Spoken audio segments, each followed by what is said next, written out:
puntata perché non devi cercare di rimanere.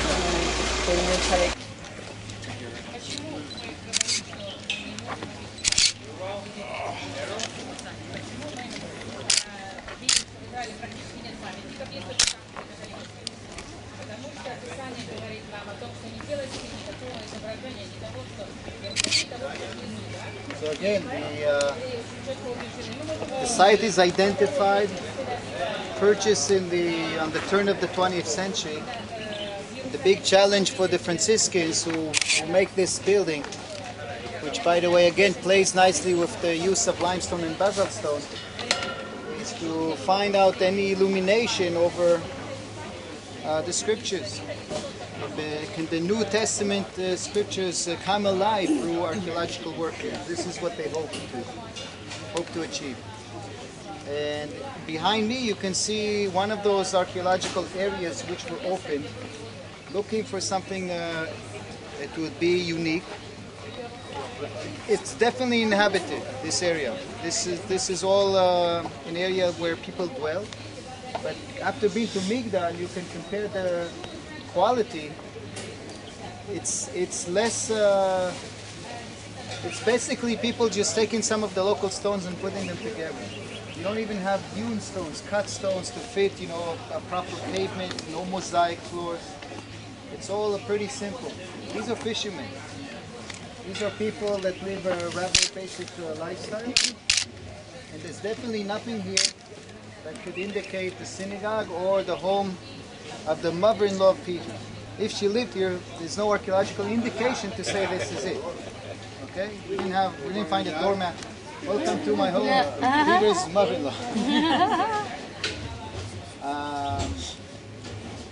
So far nothing extraordinary. Let's see what's around the corner.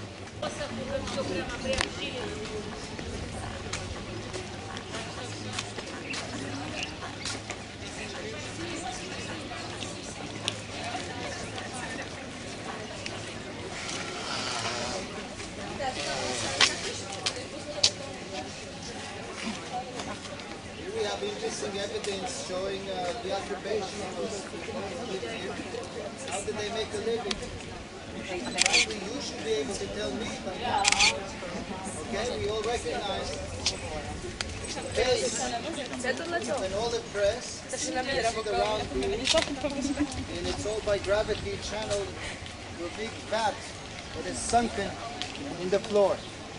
What you need to imagine are two screws tied at the end of that rock, which enable tightening the screw hole and so squeezing the baskets. This is actually a more sophisticated system compared to the biblical period one which we saw in Ekron.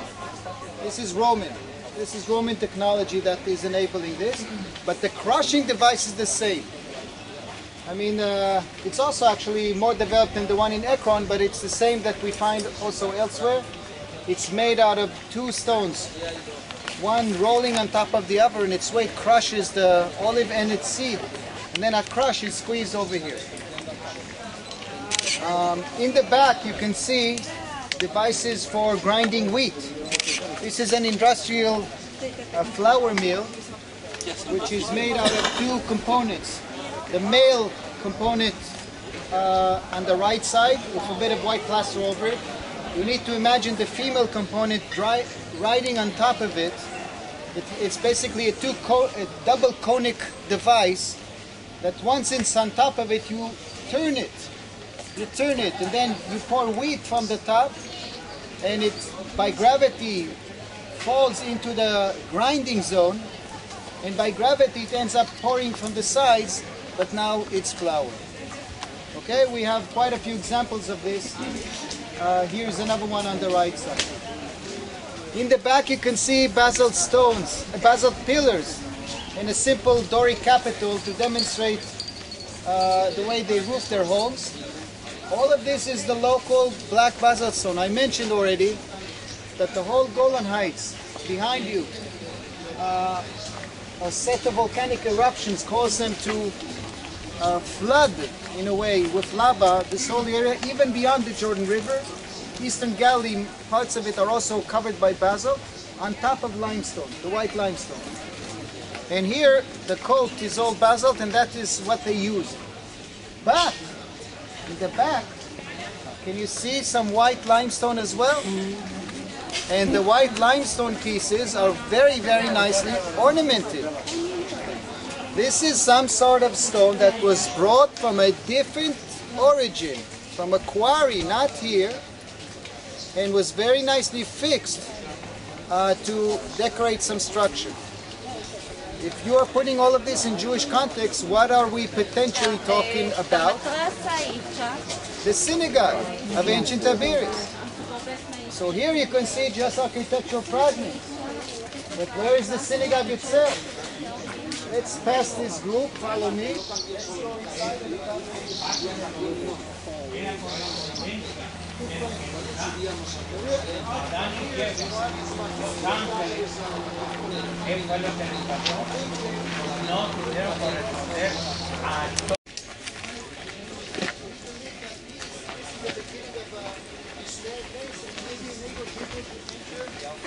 A big arch here.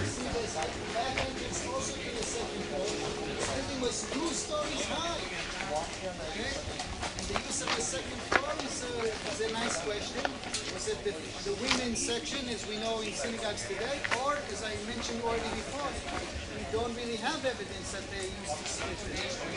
Okay? But if not, then who did use it? Some things we cannot answer.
You need to imagine all that decoration over the interior, definitely over the exterior. This is the original height of those pillars. This was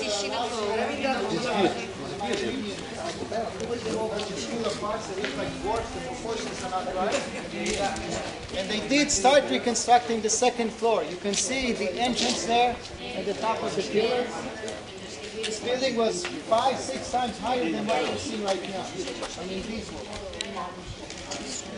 Could this be the synagogue that is so well documented in the New Testament?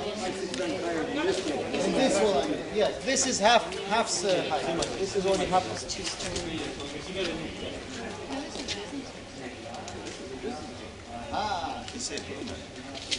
Said, could it be? Can we check mark that challenge of finding the synagogue of Capernaum that Jesus attended? How can you tell? How do you make a building? Architecture is one. Okay? Another way is to excavate, find the small finds just like that coin, then go underneath the floor, more valuable, finding the coins found under the floor. The latest coin in that collection will give you the earliest date for the construction of the building. This would be the first century synagogue underneath the white synagogue. But this is the state of entranceway. Don't have anything better than this.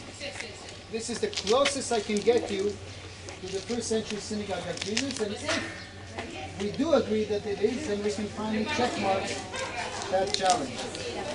Okay, it was met, we have to. How do you explain the gap? Where's the entry? I can't tell. Here. Oh, in the back. If you stand over there, you can. It will be more convincing. Stand on that. How do you explain then? There's the entrance to it here. The dating of the floor. Okay. Now scholarship is arguing that all of the ornamentation that you have here are really from a shrine, a pagan shrine that was looted, recycled when the Jews in the 5th century made this synagogue. Another interesting This is the entranceway to the synagogue of the 1st century where Jesus would have walked through. at the orientation of prayer. This is Jerusalem. Okay? In Hamat Tiberias, in Getalpa, other places, the entrance is from the back. Here you have the sign. And this is the white synagogue above it.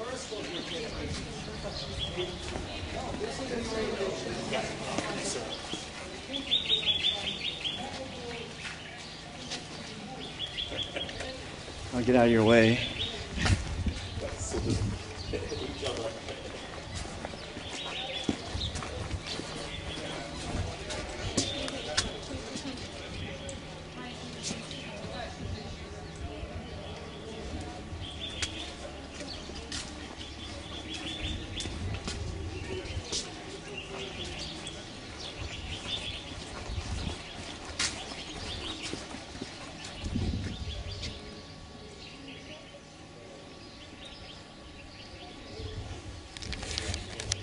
Preservation work would have been done with more force.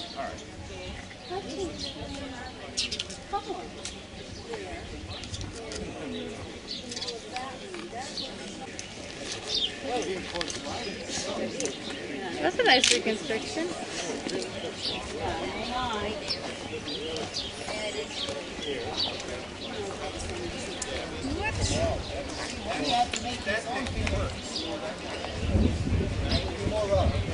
The fact that you have these high quality pillars, I believe, it's something that he found and he recycled.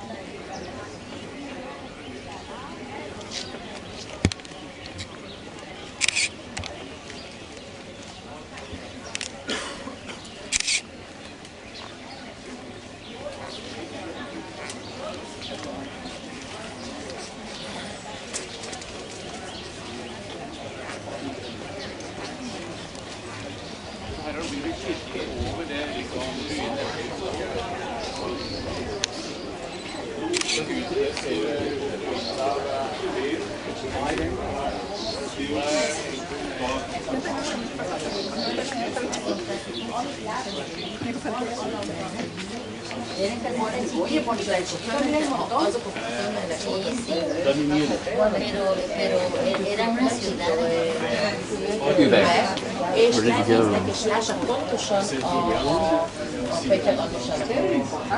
go?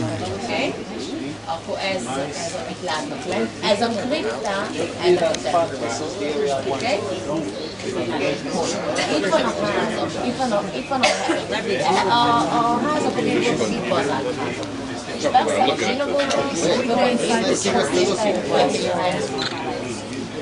Gathering, city of gathering, which is the literal translation of this story. These are the first followers of Jesus that create a community here. Okay?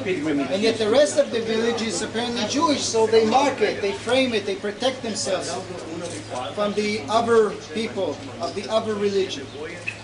By the 5th century, although it starts in the 4th, Christianity is the official religion of the Roman Empire, and at some point an order is given to build over these items a big octagonal church with pathways that people can circle around the centerpiece, which may have been believed to be living in the very heart of the house, the very place where the miracle of Jesus healing the mother-in-law Peter took place. Capiche? This is the way they explain the sequence of events, of layers accumulated over this site. Proof? We have no proof. We didn't find, again, any inscription to suggest that in the 1st century Peter or his family lived here. Nor do we know how in the 4th century they figured that this is a place. The big question always, were there people here living and remembering Peter's relation to the site and to the specific part of it? There's no way of answering this. Obviously the Franciscans argue for such a collective memory, but it's not recorded in any historical source.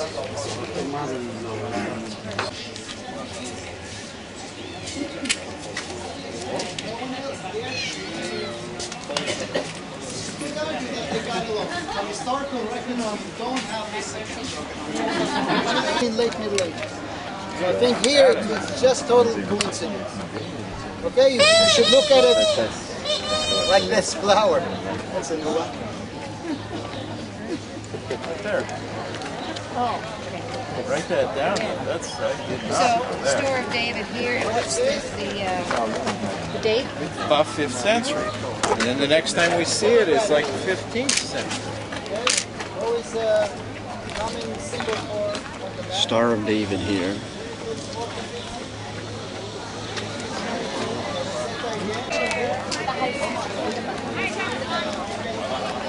Star of David.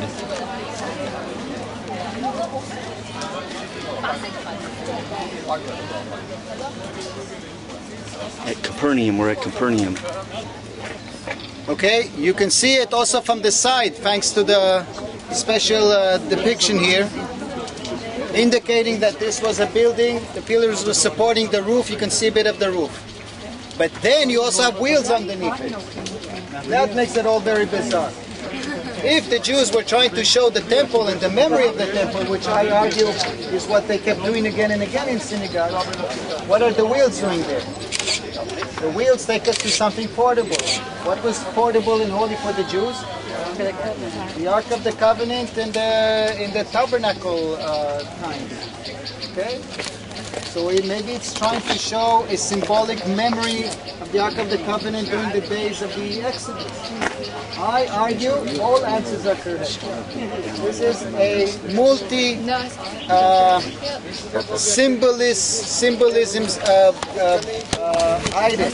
It's meant to show the current for their days ark where the Torah scrolls are kept, combined with the memory of the temple, combined with the memory of the Ark of the Covenant in the days of the covenant. Okay? It's the symbol of the holy item in Jewish throughout this region. Evolution. That's my explanation. If it is indeed also a Jewish original creation, then you cannot, then you have to argue against the theory suggesting all of this is recycled from a pagan tribe. This is an independent Jewish creation.